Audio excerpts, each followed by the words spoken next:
somebody might be listening to this a year from now, 2 years from now, 3 years from now, right? Because they go back and based on the topic, what they're looking for, it lives out there forever. So I think it's a great medium. Whereas a TV, I'm on Fox and Friends, hit and miss, right? You're out, you're in and out. And then radio, same thing. You're on there and you're off there. So I think the real benefit of podcast is the length of life that it serves from a purpose of extending your brand and evolving your brand.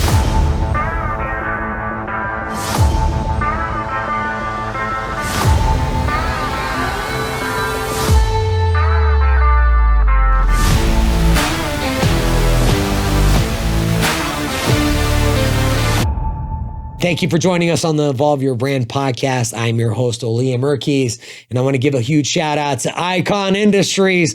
Without Shane, ×3, fuck bro, Steven, and the whole amazing team that keeps growing, we could not get this done. So I appreciate you.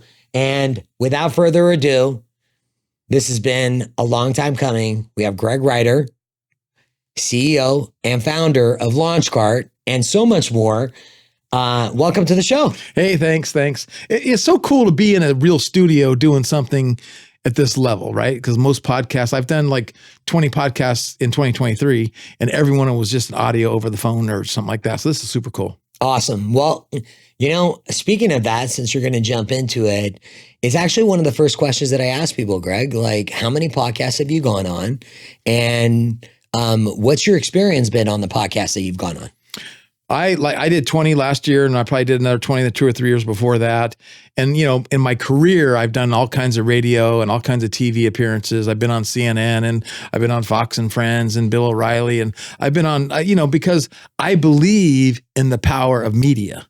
And as an entrepreneur and as a businessman, I'm like, I have to leverage everything I can to get the name recognition out there, help build the brand equity. So doing that with podcasts, radio, TV is just a must.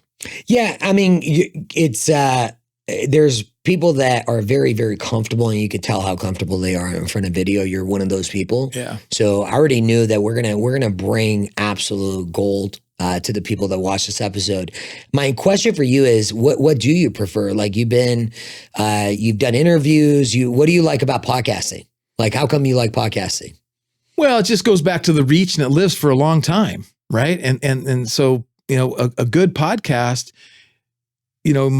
somebody might be listening to this a year from now, 2 years from now, 3 years from now, right? Because they go back and based on the topic, what they're looking for, it lives out there forever. So I think it's a great medium. Whereas a TV, I'm on Fox and Friends, hit and miss, right? You're in and out. And then radio, same thing. You're on the radio interview. You're doing something. I did some stuff at one point with Sean Hannity way back when, 20 years ago, and you're on there and you're off there. So I think the real benefit of podcast is the length of life that it serves from a purpose of extending your brand and evolving your brand. Yeah, and Greg, I think that's where the audience is going to benefit, from your knowledge, because you've been in this space for a long time, and we'll get to that later.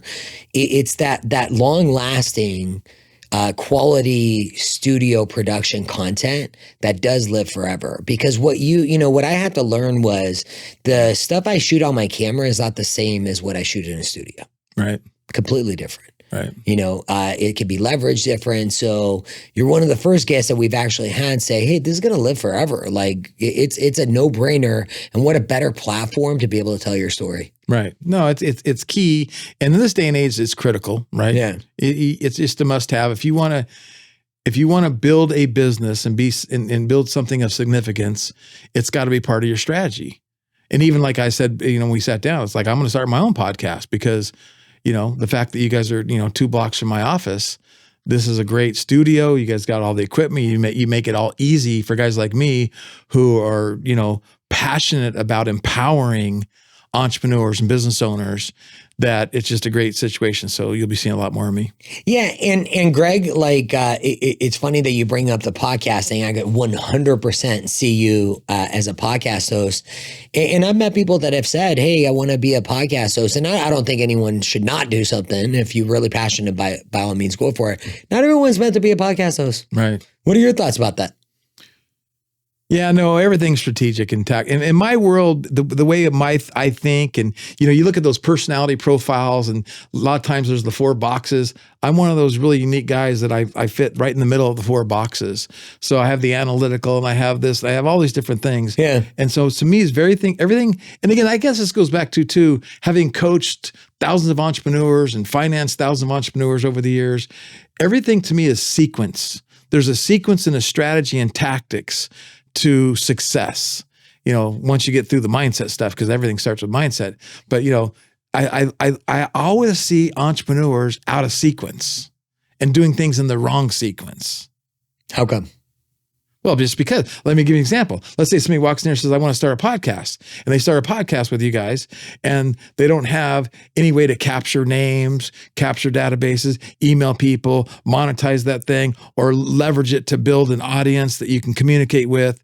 It's a little out of sequence. Why don't you get your foundation built, get your CRM built, so there's always a sequence to things of when you put things in the right sequence. And that's where I think experience comes from. The more experience you have, the more you understand how powerful sequence is, right? And even stuff like filing a trademark. I've done business with some big celebrities that didn't file trademarks on their intellectual property. And I'm just going, what? What? How, you sold 100 million albums and you don't have a trademark on your name? How's that possible? Right? So it's sequence.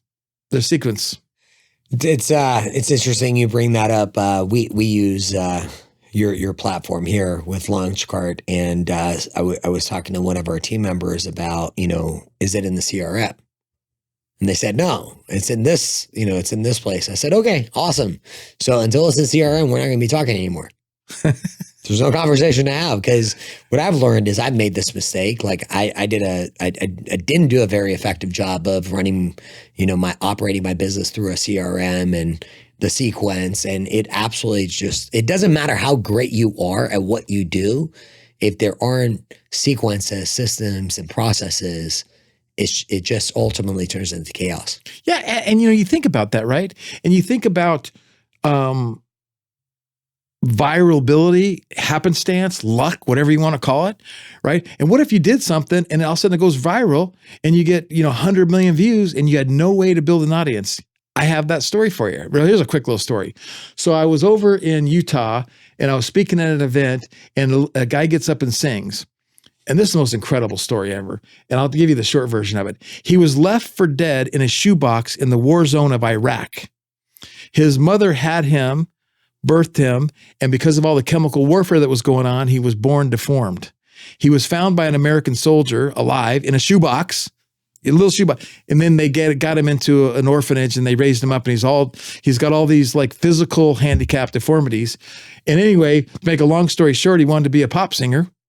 And somehow, some way, God rained down on him. And next thing you know, he's opening up for Coldplay, on stage for Coldplay.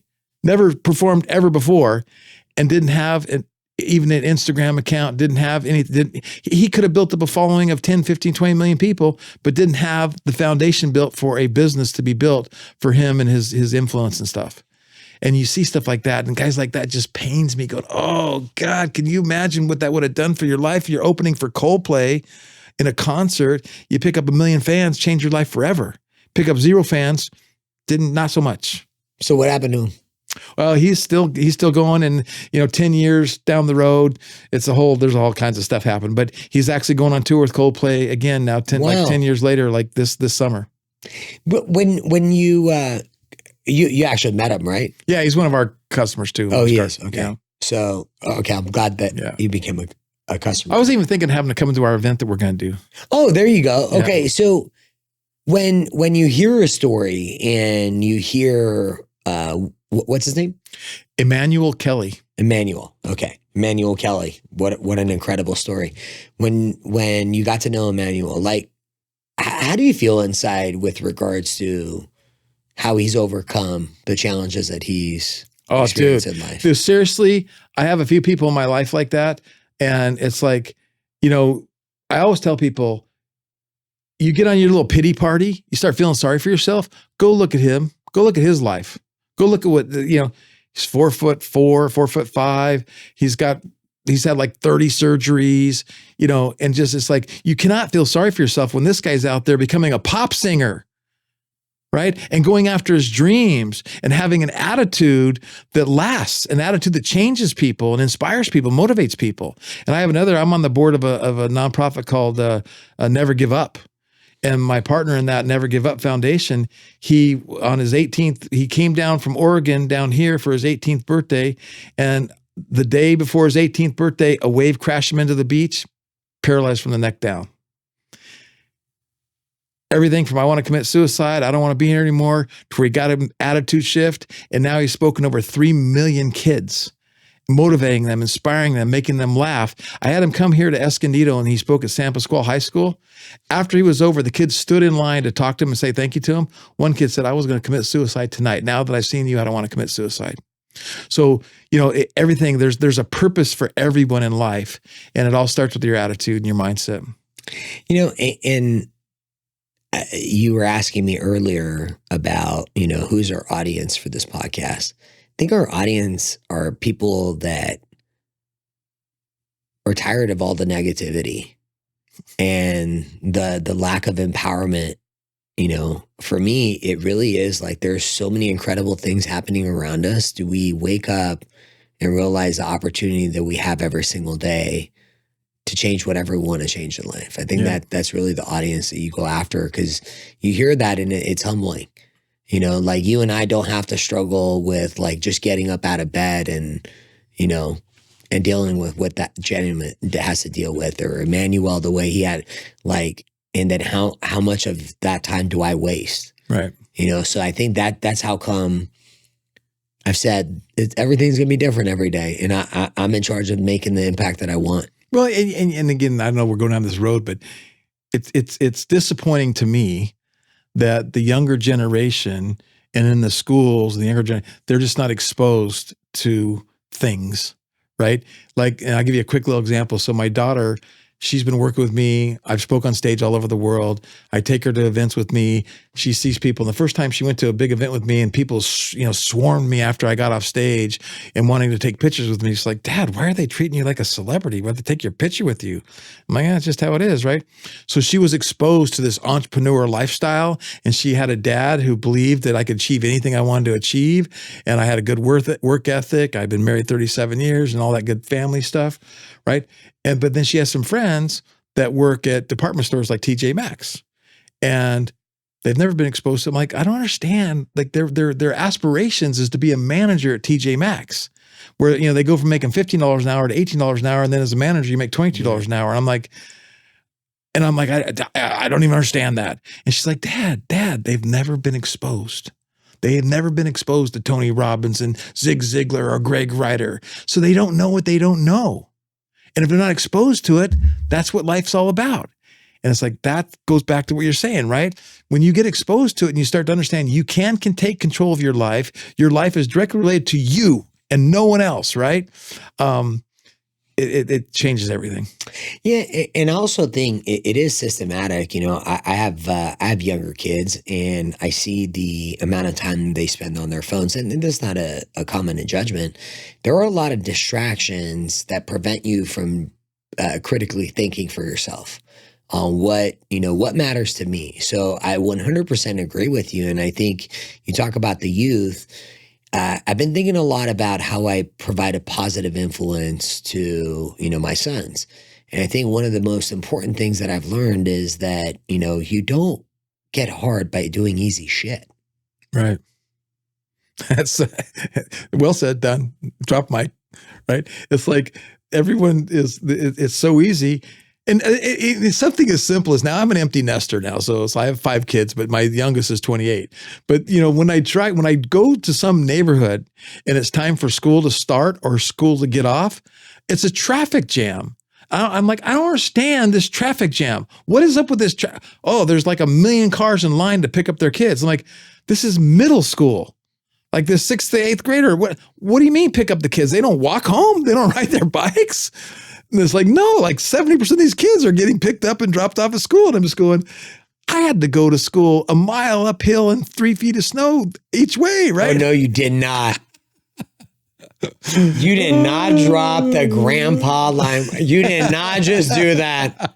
Did you bring out the snow? It is funny that you say that because, my kids don't live that far from school and they get dropped off, and I think it's hilarious. The most important thing that I've learned recently is instead of talking about the things that are going to help empower my kids, I do it with them. Yeah. We do it actively together. Yeah. And I think that's the power of parenting.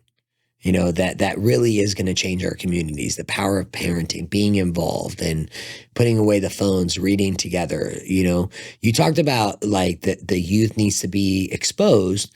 I look at that as access, same exact thing. I think, get around people that have access, that are willing to help expose you to these things that you weren't aware of. Right. Social media. Let's talk about that. So we went down this tangent and we'll go there. Social media glorifies entrepreneurships. Everyone says how freaking amazing it is to be an entrepreneur.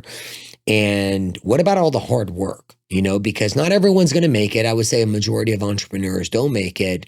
What have you, from your experience, you've been exposed to this? What are like 3 attributes that you've seen successful entrepreneurs have, whether it was 10 years ago, 20 years ago, or today? You know what? It's burning desire. It's like, they overcome procrastination, they overcome obstacles, they have the never give up attitude. And that really comes down to the will and the burning desire to achieve or accomplish. And that could be because they're trying to prove it to their dad, or prove it to their wife, or prove it to their ex-wife, or prove it to their friends, or maybe just God gave them that drive. So I think it really starts with burning desire. And then I think number 2 is the wisdom to seek counsel.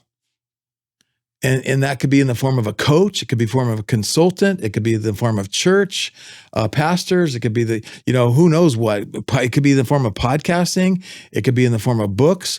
But the bottom line is you cannot achieve any level of success without increasing your knowledge, right? And so you need to have the wisdom to recognize that, to go after that.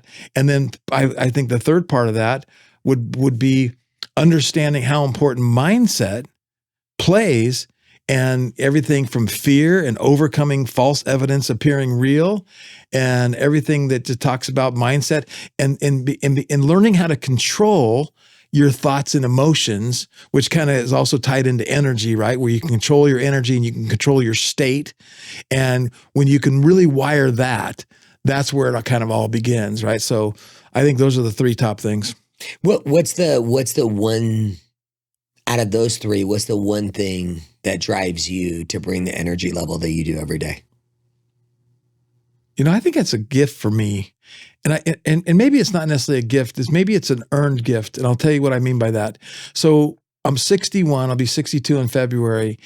And I got turned on to Dennis Waitley, Zig Ziglar, Brian Tracy, Tony Robbins in 1980. Okay. And I was 18 years old, going on 19 years old.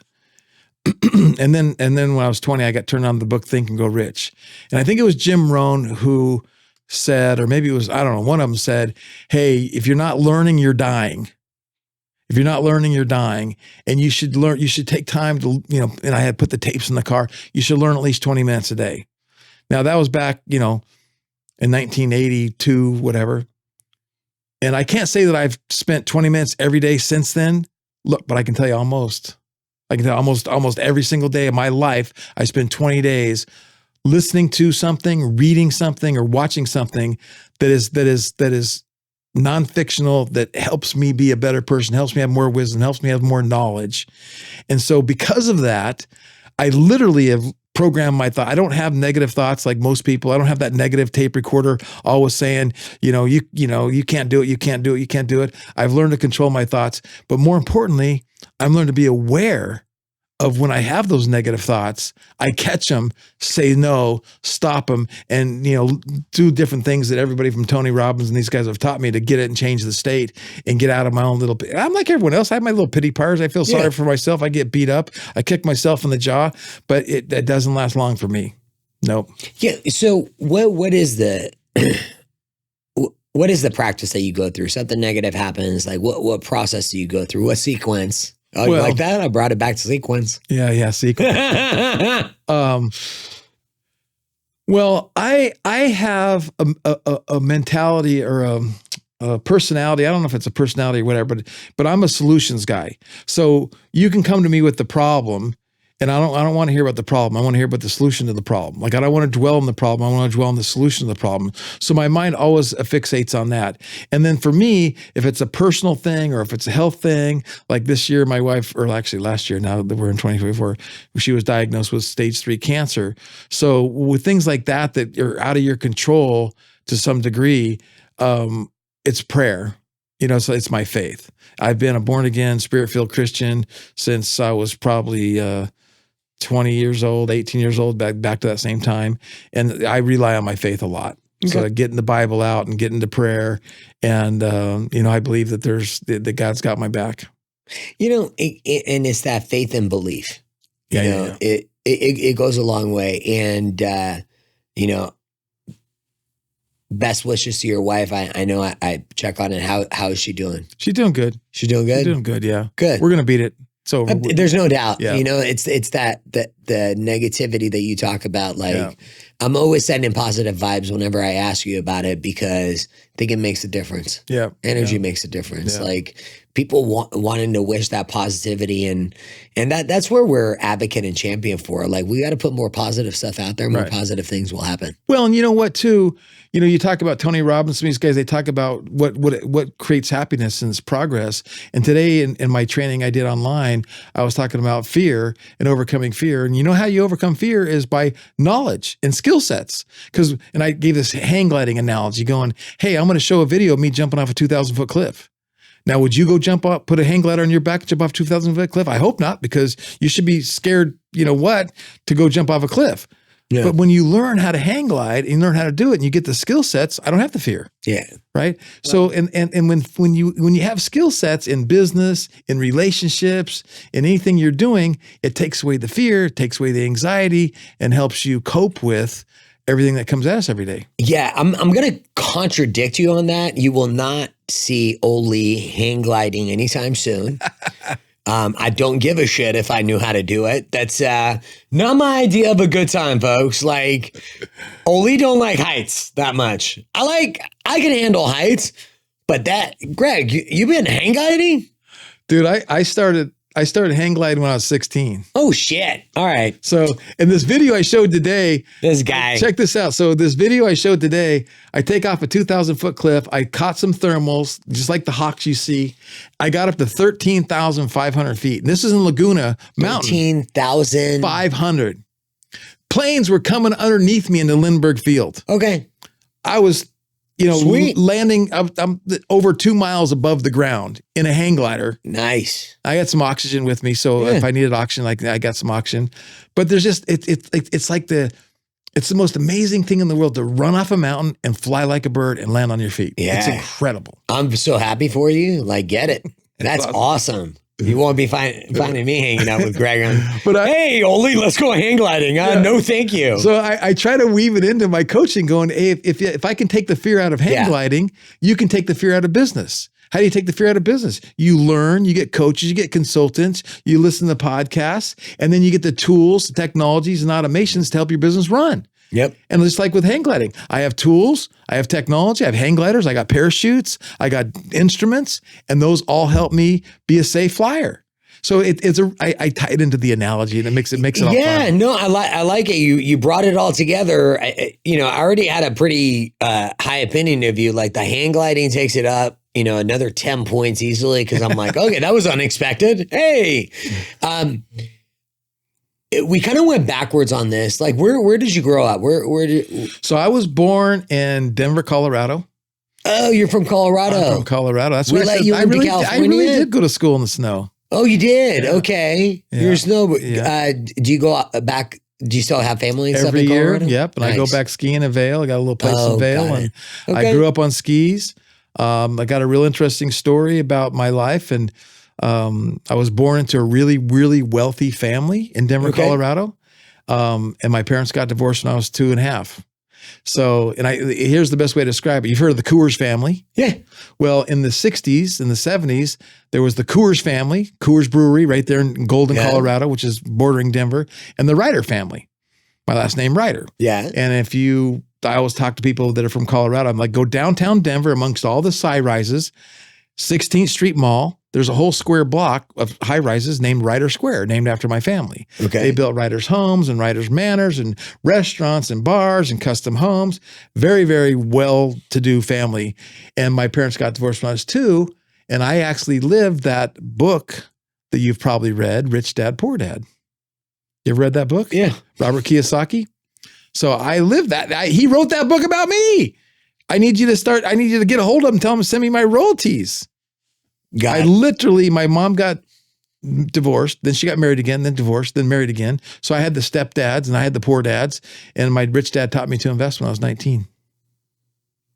So, I'm a money guy. Have I read Rich Dad, Poor Dad? What do you think?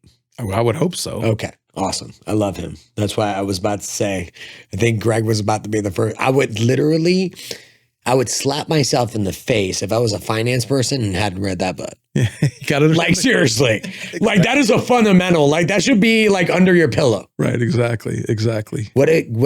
Well, and what life lesson would you pass on to someone that says, hey, I want financial freedom. I want to be able to write whatever path I want to go.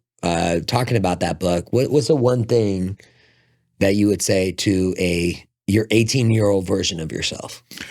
Dude, you have to deprive yourself of gratifying expenditures today. Invest your money. You have to put your money to work for you. And there's a whole, now there's a million different things going down that path. But it's like my 28-year-old daughter is like, no, you need to live on the 7-10-10, the 7-10-10-10 rules. She's like, what that? It's like you take 10%, you tithe it. You take 10% and you save it for the day that you get in that flat tire or something happens, and you invest 10% and you live off 70. Right? Whatever that is. And that's like, I always tell that to young kids. It's like, you got to start that. But I'm just amazed at how we don't teach financial literacy to our children, to our high school kids, and people, to anybody for that matter. And if you don't learn to put your money to work for you, you will never have financial freedom. Yeah. We're not doing a very effective job of teaching budgeting, financial literacy in schools. And one of the things that I made a priority this year is I will be taking my kids to like financial education stuff, real estate stuff, getting them that exposure that they need to be able to understand, like we can't do the thinking for our kids, but what we can do is expose them to the world that you and I live, give them that exposure, and that opens up all kinds of doors. Yeah. So, well, launch carts are really good thing for that, right? So you get the kids together and you go, okay, what are we all passionate about? We're passionate about skateboarding or snowboarding. We're passionate about, the ocean or dolphins or whatever, and create an e-commerce merch store with no inventory, no fulfillment headaches. And you teach them, here's how you build something. Here's how you build a business. We're going to buy it at this price and we're going to sell at this price. So we're buying it $10. We're selling it $20. Oh, but so we made a $10 profit, right? No. Why? What do you mean? Because we had a 3% merchant fee. We had a shipping fee, right? And you start to teach kids just basic business by having them do something they're already passionate about. And they all understand t-shirts. They all understand hoodies. They all understand hats. And then you know who they sell it to? Aunts, uncles, brothers, sisters, neighbors. Yeah. I've actually been talking, so I've been having this conversation. It's interesting that you brought up Launch Cart. Been having this conversation about what entrepreneurship looks like. So I'm talking to Luke and Trevor. Trevor's working on something. He's got some entrepreneur skills, because even Mark Cuban, it's hilarious. He's like, dude, I was hustling candy when it's funny. Every freaking entrepreneur hustled candy when they were in elementary school. Or seeds. Do you remember selling seeds? No. I sold seeds door to door. Seeds? Seeds. Like Seeds that you grow? Yep. For flowers, little seeds. Why the fuck were you selling seeds? That's just I was like probably in 6th grade selling seeds door to door. Oh, that's hilarious. Yeah. What was your favorite seed to sell? I have no idea. Marigolds or something. Oh, you just sold whatever. Well, I would like flowers. Like yeah, what? No, they're like marigold seeds and sunflower seeds. Oh, that's freaking hilarious! Little packs of seeds. Okay, that's a new one. I'll watch out for that. I've heard the candy. I haven't heard the seeds. I'm like, where are the what high school were you going to? An agriculture? Oh, this was when you were in 6th grade. So you grew up in Colorado. When did you how did you end up in California? When did all that transpire?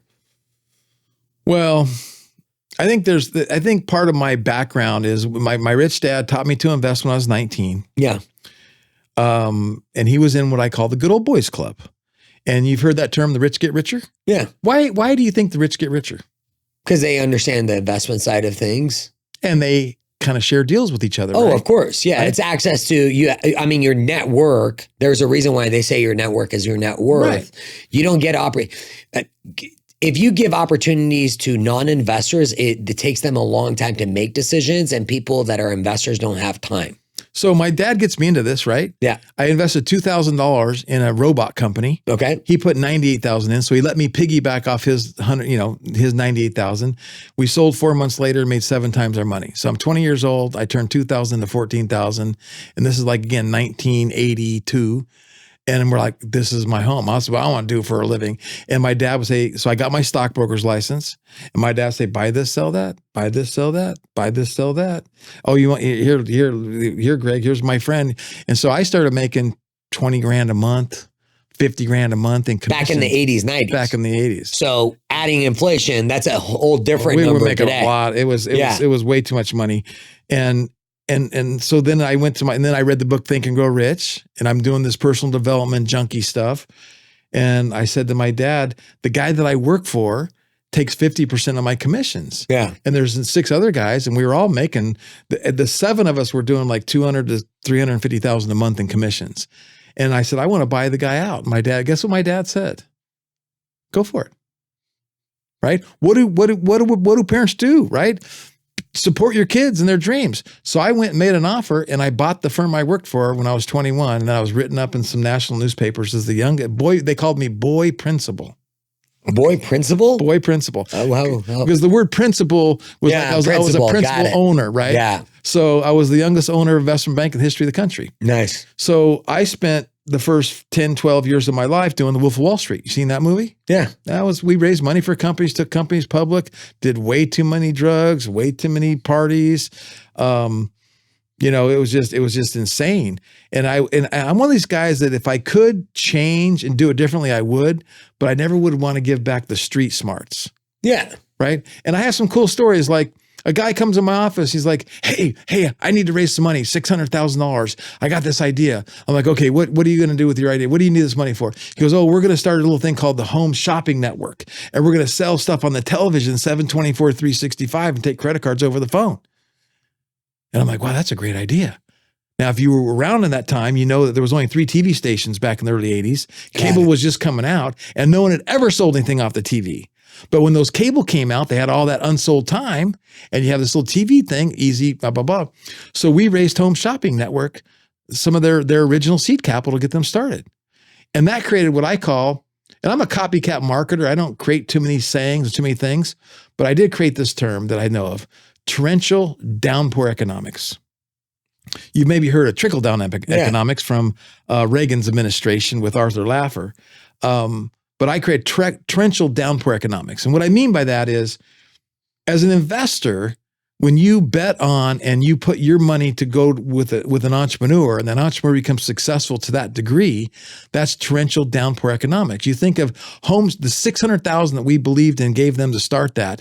Think of the billions and billions of dollars of everybody from every trucking company that delivered that product, every package that the products were put in, all the TV stations, all the advertisers, all the manufacturers, all the cameramen, all the editors, everyone associated with that business, and the torrential downpour economics. It just generated economics for everybody. And I go, okay, my kids don't even know what that means and what Home Shopping Network is. So let me put that in context. Let's talk about the smartphone, right?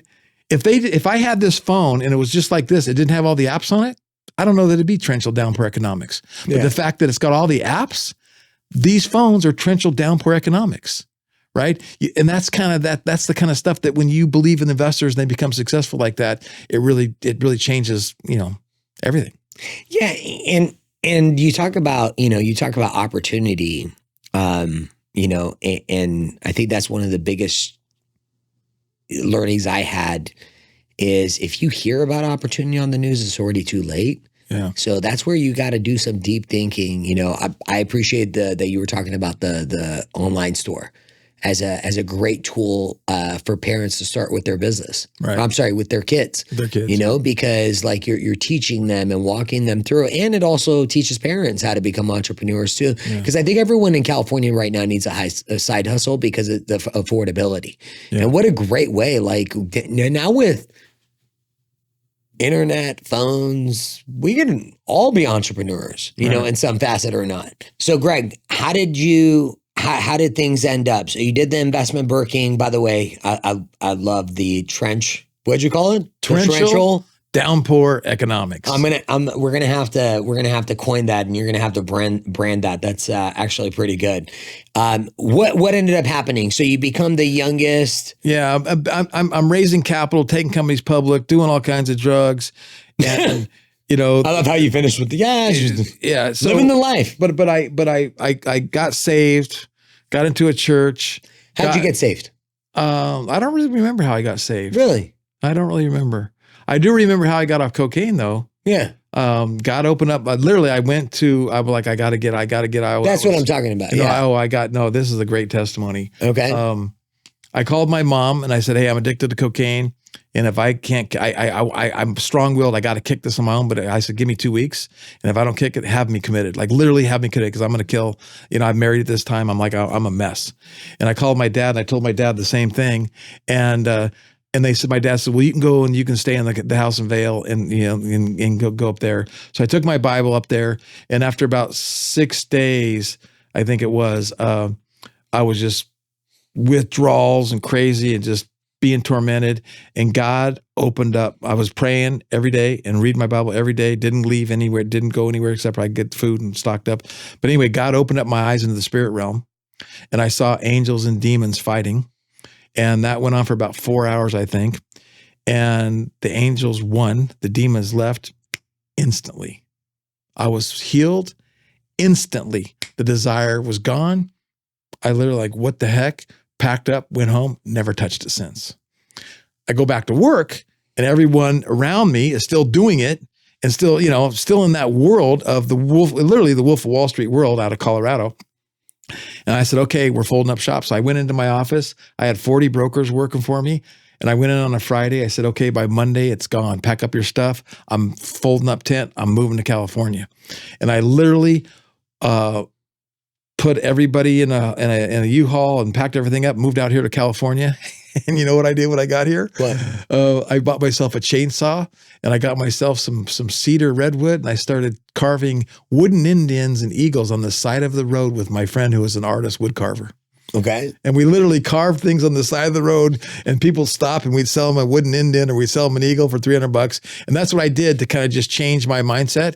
And then I bought the very first mall that was built on the internet in 1997. And I got into the internet. I bought the first ISP here in San Diego. And I'm an early adopter because raising money for all these early stage companies. Got into the internet and then I got into digital marketing and it's never looked back. So I'm an old timer in the digital marketing world. Been doing it since 1997. Like I said, bought the very first mall online. I started Angel Investors Network, the very first angel group online in 1997. And I've just done hundreds of millions of dollars online.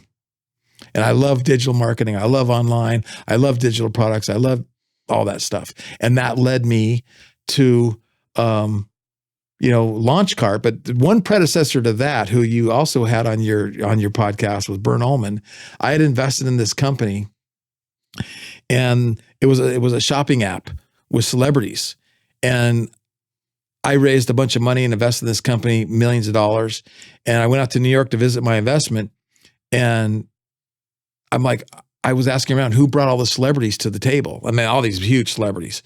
And it was Bern Ullman. Right. And so I met Bernd.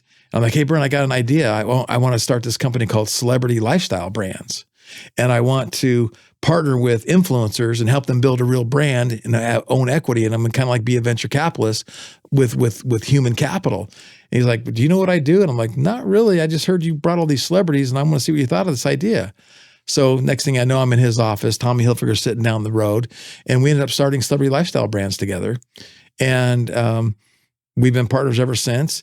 And then we started doing millions and millions of dollars with e-commerce with celebrities. And then I was using Shopify and I'm like, man, this program really sucks. And then I was looking for support one day and I saw that Shopify was publicly traded. I'm like, I'm a former stockbroker, investment banker. How did I not know they're publicly traded? So I went down that rabbit hole and I took a screenshot. February of like 2018, they were $10.8 billion. And I'm like, this software company's worth $10 billion. I called up Bernd, said, Bernd, we got to create our own platform. We have the crystal ball. I know how to do software development. I've invested in software development in the past. I've done other stuff, blah, blah, blah. We got to create, and we got it, and we ended up creating LaunchCart. And so that was the birthing of LaunchCart, creating an alternative to Shopify. 2018? Yep. Okay. What was the biggest hurdle that you had to come before you pulled the trigger to want to create it? I didn't have any. None? I just make I'm one of those guys, and you hear this about all successful people, and we're very quick to make decisions. Like I'm doing this, we're going, boom, just start pulling the trigger. And then everything's sequence. Okay, what do I got to do? I got to get the plans. I got to get a name. What name do we, and then we found the name LaunchCart. I like the name. I went and bought the name. Then we got to file our trademark. We got to get the corporation set up, so we went down that whole road, but we're just quick to make decisions. And we decided, I'm like, dude, there's, in my worst, days, I'm going to take $1 billion from Shopify. I'm going to take $1 billion from Shopify. Now Shopify is a $100 billion company. That's it? Now I'm like, I want to take $10 billion from Shopify. Got it. So the goals changed as they've grown. Yeah, well, because you've seen the opportunity. I still have this vision of being a unicorn and have $1 billion company, but it's just e-commerce since COVID just blown up, right? It's one of the biggest, hottest industries there is in the world. Yeah, everything. I mean, right now, you look at what Amazon has. Yeah. Come on. Yeah. It's insane. Yeah. It's insane, the opportunity. And there's a lot of people unhappy with Amazon. There's a lot of people unhappy with Shopify. Yeah. So it's like, it's like there's a Burger King and there's a Wendy's and there's, so we're just another player. Yeah. With a little bit different strategy, a little better strategy, I think. And we're doing something really, really unique too. We're going to jump in the strategy and what makes you guys different. How come you love the digital marketing space? You said you've been in it since, this will be your 27th year, right? Yeah. Well, let me give you an example. So we got into drop shipping in late November of 2018. From zero to the end of July 2019. So you're basically talking 8 months. We sold 400,000 people a product. LaunchCart? No, this was back in the e-commerce stores I had. Okay. We were drop shipping. We were drop shipping products from China. Everything from mirrors to pillows to trinkets and trash, I call it. Right. We sold 400,000 people a product in 8 months. Now I don't care what mall you're in. Wow. The mall in Dubai, the mall in Minnesota, the world's biggest mall. You're never going to collect 400,000 credit cards in 8 months, ever. The fact that you can put something on the internet, have somebody finds your stuff, and comes to your website and whips out their credit card and buys from you, it's the world's biggest mall. So where is the opportunity that you think most people or most businesses that are having success, where's the opportunity gap where they can create residual income, better experience for their clients? Like, where's that gap that you guys are trying to close with LaunchCart? Well, we're into automation. So that's the other thing too. Going back to starting a business. Yeah. If you come in here and you start like the studio I'm in, you want to start this business and start this studio, you got a pretty big capital expenditure, right? I don't know if there's $1 million worth of equipment here, but it sure seems like there is, right? So that's a lot. But on the internet, I can go get a server, I can go get my websites, I can go get my automation tools, and I'm up and running for less than $1,000, and then maybe $500 a month or something like that. Okay. Nowhere else in the world can you do that. That's part A. Part B is E-learning is one of the hottest sectors on the globe because people are upset with colleges. Colleges got a bad rap. There's all kinds of stuff going. They're expensive. They're outrageously expensive and going up like crazy. And so now people go, hey, I'll pay $200 for that course. I'll pay $500 for that course. I'll pay $47 for that course. And now you're creating digital content, taking your expertise to sell online. And now you're selling a video. So you have cost to make that video once or that ebook once, and then you sell it over and over and again. So your cost of goods is really your merchant fees, 3%. So when you have a product that's 97% profit margin, it's not hard to make a profitable business, right? And the same thing with e-commerce. People want convenience of buying online. The grandmas, the grandpas, I want to shop on my iPad. I want to have something sent to my grandchildren. I want, and then got Grubhub. So e-commerce is just exploding, right? And so the idea that you can provide tools and technology to help people, find out what they want and give it to them, you can make money. And then the other thing I love about software, going back to investing, like what's one of the best investments you can make? It's in existing businesses with track records where you can buy a business. I'm big on buying businesses and leverage that cash flow. And I can share examples with you if that you want, because I just made an offer on one today. And then 2 is software as a service. So it takes me millions of dollars to build my software platform. But then once it's built, I've had 50,000 people build a store on Launchcart, and I got the company runs with hardly any people because it's software. Yeah. Software as a service. And when software is written well and well done and easy to navigate and easy to use, no customer support, no headaches, no bugs, and just cha-ching, cha-ching, people pay month over month over month. Why is Shopify a $100 billion company with 4 million customers? Think about that for a sec. How many companies do you know that are $100 billion companies that only have 4 million customers? How many customers does Facebook have? 250 million? How many Instagram? You just go down the list of all and they are a $100 billion company. They only got 4.4 million customers. That's insane. Yep. That's crazy. You think of all the businesses that are out there, and one of the hottest sectors is, they say there's as many as 400,000 new businesses starting every month. 400,000? 400,000 in the United States. How many of those businesses need a website, an e-commerce, digital marketing services? Every one of them. Not one of them doesn't. I don't care what you are. Right? How come? How come they don't do it? How come they don't do what? You said they don't have it. Oh, no, I'm just saying when you start your business, right? Yeah. You don't have it yet. So yes, absolutely. As a service provider that can help you build your website, that help you email marketing, help you do your text message marketing, help you do your reputation management. Right. Yeah, that's what our software does, over and above the e-commerce. What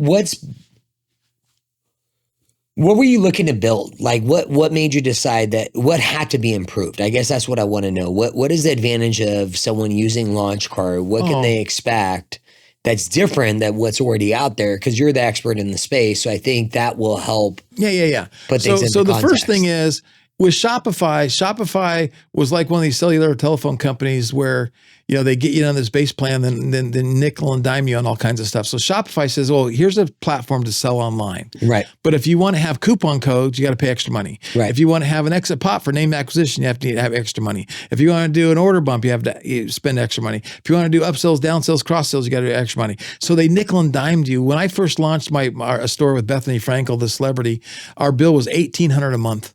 For the Shopify platform, $1,800 a month.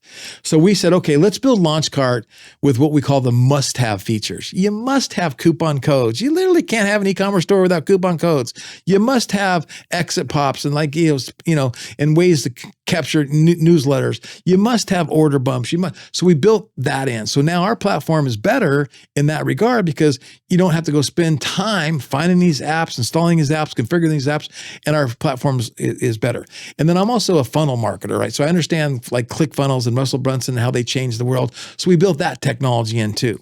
And then we did the drop shipping from China. Like, okay, this drop shipping and this idea that I can start an e-commerce store and not have to pay for inventory is really amazing to me. So we took our platform and we integrated with some of the world's largest companies to where now if you want t-shirts, you want hats, you want hoodies, you want beach towels, you want bean bags, you can put your logos, you can put your colors, you can put your designs on them, and you do not have to pay for them until after you sell them. So again, a 12-year-old, a 16-year-old can start a business, an 80-year-old can start a business with no money up front. Just pay a little bit of money, $27 a month for the Launchcart platform, and you're up and going. And so that led us to create, and I just acquired a marketplace technology. And the marketplace technology allows us to onboard brands and manufacturers' products into the marketplace. And then if I want to sell those products, I click a button, I can sell that product. I'll give you an example. So we just onboarded the #1 manufacturer of American-made USA flags. Okay. And a lot of these companies sell flags, American flags that are made in China. That should not be allowed, but right, that's capitalism, right? So this guy's the largest USA-based, American manufactured flag company. He's got puts his flags in the marketplace, puts his wholesale pricing together, and says, whoever wants to sell my flags, you can sell my flags. I want to sell his flags. I click a button, and now his flag is now for sale in my store. Titles, products, descriptions, everything. I'm driving traffic to my store already. Somebody goes, oh, I want to buy a flag. They buy a flag from my store. I'm buying it wholesale. I sell it retail. I make the spread. And then the money automatically gets taken out of my bank account and given to the flag manufacturer, and he drop ships that flag to my customer. So we're doing that with skateboards and surfboards and flags and spas. And we're going to onboard $1 billion worth of products. Well, here's like, this is where I think business, it really is important about the evolution of business, the efficiency. So if I earned a surfboard shop and I didn't have access to sell skateboards, for example, that'd be a great, like, hey, here's our online store and here's a manufacturer that So I think that whole concept of building that ecosystem where you are solving multiple needs, that brings value because you're solving it before them having to go it's really optimizing supply chain management, supply side. It's optimizing and making dead simple product sourcing on the seller side. Now on the manufacturer side, I'm creating a new distribution channel that didn't exist. Yeah. And now, so in that respect, I'm competing with Amazon. I'm competing with eBay. I'm competing with Alibaba, AliExpress, and these other companies, right? And I love this example. When I moved out here to California, I think it was like early 2000, I got introduced to DGK. You ever heard of DGK? Mm-hmm. So it's a brand out of Carlsbad. And it stands for Dirty Ghetto Kids. Okay. And it was a streetwear surf skate brand, right? So how did they get their business? They went up and down the whole West Coast, knocking on doors. Hey, will you carry my brand? Here's who we are. Here's what we're all about. Hey, will you carry my brand? Here's who we are. Hey, will you carry my brand? And they went retail store, all up and down the whole West Coast. Nice. Next thing you know, they have 100 companies that are carrying their brand. Right. With my technology, you can do that online. Yeah. Right? So you have the Icon hat. And you want to sell Icon hats, you can start knocking on people's doors going, hey, you want to sell my Icon hat? Yeah, I do. Oh, here, go sign up at the marketplace, click a button for selling your store.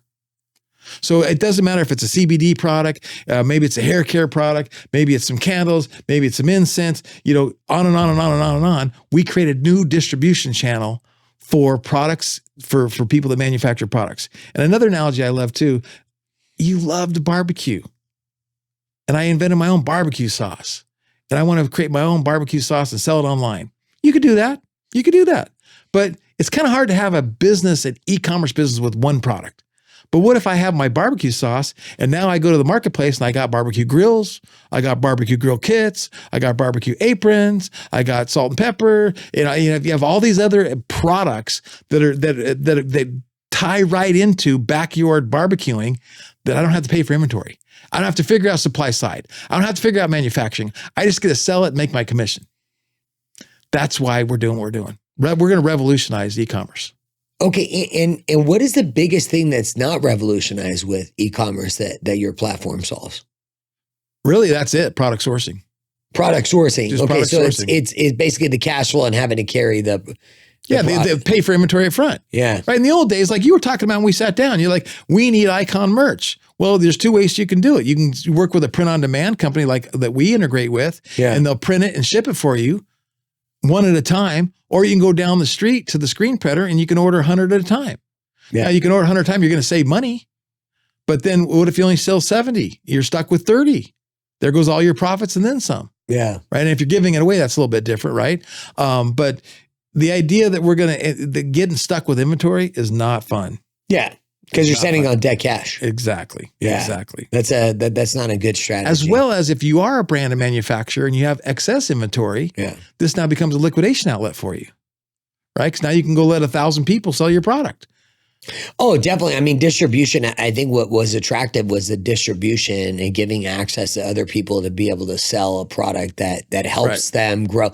Like the way I look at it is how much value can you bring that differentiates you in your marketplace based on what your competition well, is? that's really it is. It's the e-commerce platform and the marketplace. But in addition to that, we've created a tech stack that it runs your entire business. It's a CRM. Right. It's a sales pipeline. It's got email marketing, text message marketing. It does everything. Reputation management, social media planning, calendar scheduling, the whole works, right? So the idea is, as a small business owner, like I said, 400,000 or 500,000 new businesses start each month. What do they all need? They all need a website. They all need to be able to email their customers. They all need maybe a sales pipeline. They need these digital marketing tools, and they might need an e-commerce store. They might not. So we want to be the guy that can supply the technology stack to give them the automations to make their business more efficient and never have to go anywhere else. How come LaunchCard is going to have huge success? Because I'm a never give up guy. Well, yeah, I know that. I'm a good marketer. Yeah. It really boils down to, is there a market? Is there a proof of concept? And do you have the will to drive to see it through? And there's definitely a market.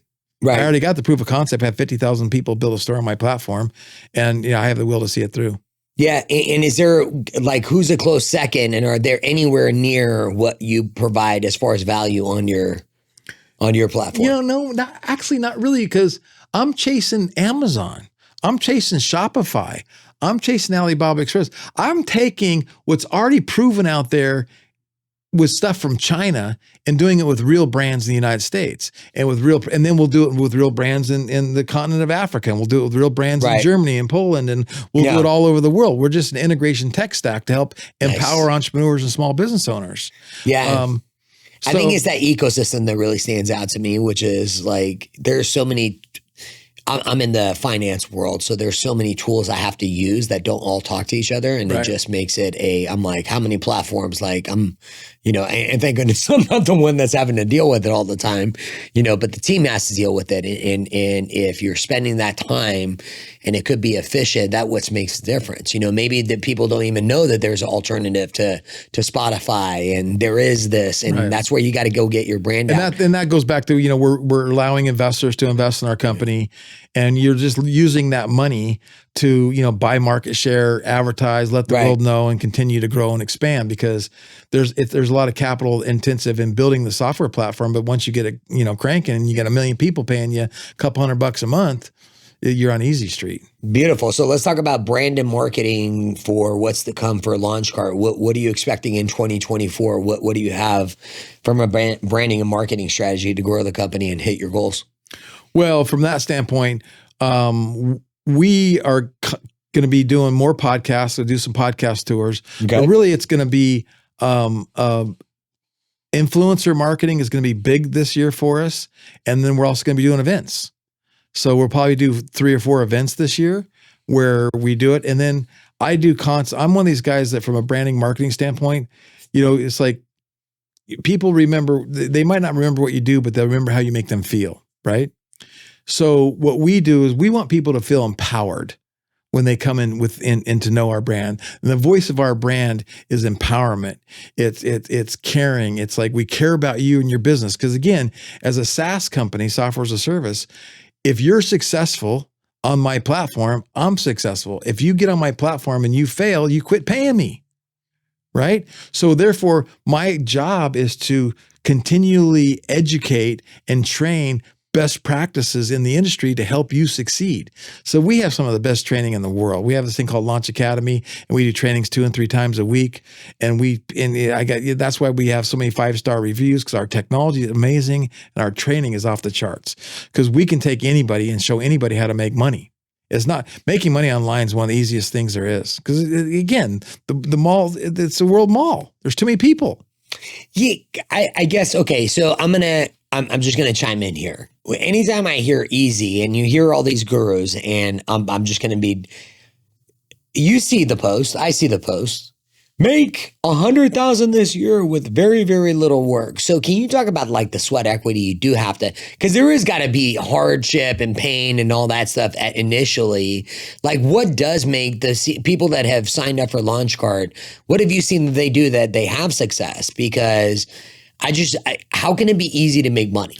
Well, I guess when I say easy, when I think about making money, running a car dealership or a restaurant. Like my parents. You're talking about that grind versus got it. Yeah, exactly. Perfect. Like I got to go start a restaurant. You know how much work that is? Oh, fuck. How about I want to start a hair studio and I want to cut people's hair, right? Thank you for clarifying. Right. So what you're talking about is the amount of time commitment. Well, capital expenditure, and then the profit margin. You think about a restaurant, right? It's like it's hard to make money in the food industry in the restaurants, right? Especially when you got this fluctuation of my lettuce costs twice as much, my eggs cost twice as much, all that kind of stuff. Whereas on the internet, my cost to get in the game is a lot cheaper. Got it. There's people everywhere. Yeah. And as long as you're solving a need, you can make money. Definitely. Right.